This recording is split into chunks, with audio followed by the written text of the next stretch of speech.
Happy New Year, and welcome to another episode of Flavor and Fiction.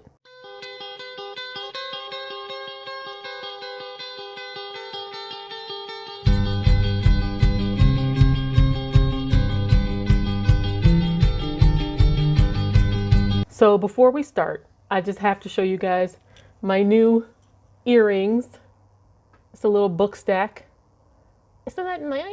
And they're like wood. It feels like wood, so like they're very light, but I love them. Just had to make sure you saw. I'm wearing my glasses today too, and I hate when people show like the reflection of the ring light in their glasses, so I'm trying to keep my head down a little bit. So for those of you tuning in for the first time, Flavor and Fiction is when I read a book from my reading challenge and I find a recipe or a food mentioned in the book and I make a recipe from that. And so you get your flavor and your fiction. Today's segment, the category is a book about siblings. And I chose, it's called Take My Hand by Dolen Perkins-Valdez. I'll put a picture here. And coincidentally, this was a Christmas gift from my brother to my sister. So that fits the category as well. And the food mentioned in the book, which I have not had this food in over a decade, probably haven't even heard it mentioned in a while, but it's a 7-Up cake. And this is my first time making it. So I'll give you that at the end of the video. I'll show you the process and I'll give you a little taste test. But first, let's get into the book. So the protagonist of the book is a 20-something-year-old named Sybil. She's a recent nursing school graduate, and her father is a doctor. They grew up, fairly wealthy. She's in Alabama and didn't really hang out on the poor side of town.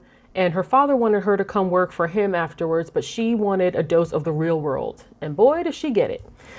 She decides to go work at a women's clinic. And now this is in the 70s, right after, the year after Roe v. Wade is passed. And so you can imagine the thoughts and feelings surrounding the women's clinic. Her first assignment is to do a home visit to give 2 girls a birth control shot. But she's very surprised because their ages are 11 and 13. Now, in that area, it was not uncommon that very, very young girls were starting to have sex. So she just kind of put it out of her mind and went to go do her job. And after she had given them the shot a couple of times over the, a few months, she finally talked to them and got to know them and realized that they were both virgins and they're receiving this shot. So she and another nurse that she made friends with, they start to talk and they start to, just talk about how wrong it is. And she decides that she is not going to give them this shot anymore. So she stops. The girls live in a shack off of a white man's property. The father, they live with the father and the grandmother. The mother passed away. And it was sort of like a sharecropping type situation. The father barely got paid anything, but they got to live in the shack. And whenever the white man needed work done, he would, the father had to work for him. So seeing their condition, like she couldn't help but feel for the girls. She felt like they were, they needed access to cleaner water. And she started to feel like a motherly type role with them. And they started to depend on her a little bit more, and she started to depend on them a little bit more. She got really caught up in their family dynamic. And everyone's trying to warn her, like, this is just a job. You can't fall in with your patients every time. Like, you're going to meet a lot of people who are poor. You're going to meet a lot of children who need help, and you can't become ingrained in every family you help. Now, I do not like to give spoilers, so I'm not going to, even though this is a big part of the book, I'm not going to say it. I'll just say that as a nurse, she stumbles upon an event that changes her life, and she becomes like the whistleblower on what happened. And it leads to a lawsuit, which leads to research to find out that what happened in her event has been happening across the country. That poor people and Black people are being targeted, and her fight leads all the way to the White House. And it really is, even though the subject matter of this book is so heavy, it is so engrossing. And it's based on a true story, which is what is horrifying. And I'll just say this, it reminds me of, and it's mentioned in here too, the Tuskegee experiment, which if you don't know what that is, please look it up. Watch the movie, read the book. But just to give you a little general, black men in Tuskegee thought they were being treated for their syphilis, but they were really being part of an experiment without their knowledge. And a lot of them died or suffered severe consequences because of this. So that's a very general and light explanation, but it's worse than what I'm saying. And Sybil, she tells us very early in the book, so I don't consider this a spoiler, she is grappling with the fact that she has had an abortion. And no one knows, just her and the father of the baby know. And not being able to talk about it freely, because remember, Roe v. Wade had just passed. Not being able to freely talk about it, the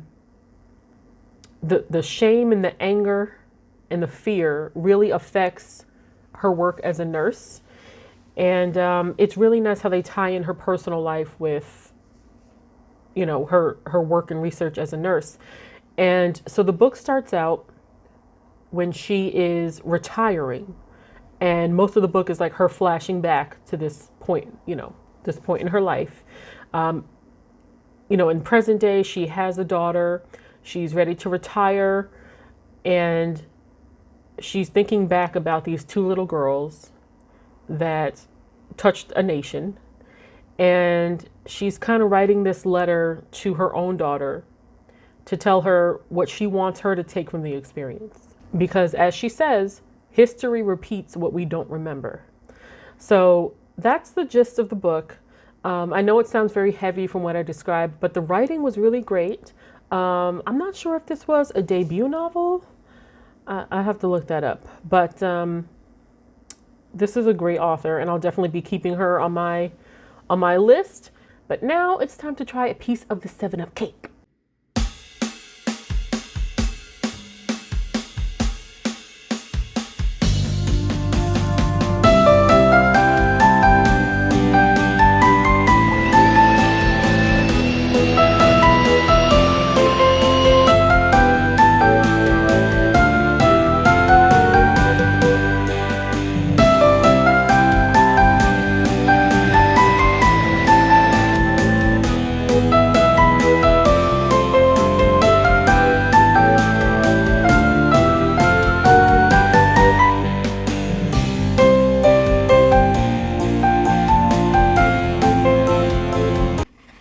Okay, here we are.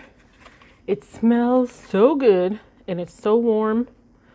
I'm going to take it to work this morning to share with my coworkers. Here we go.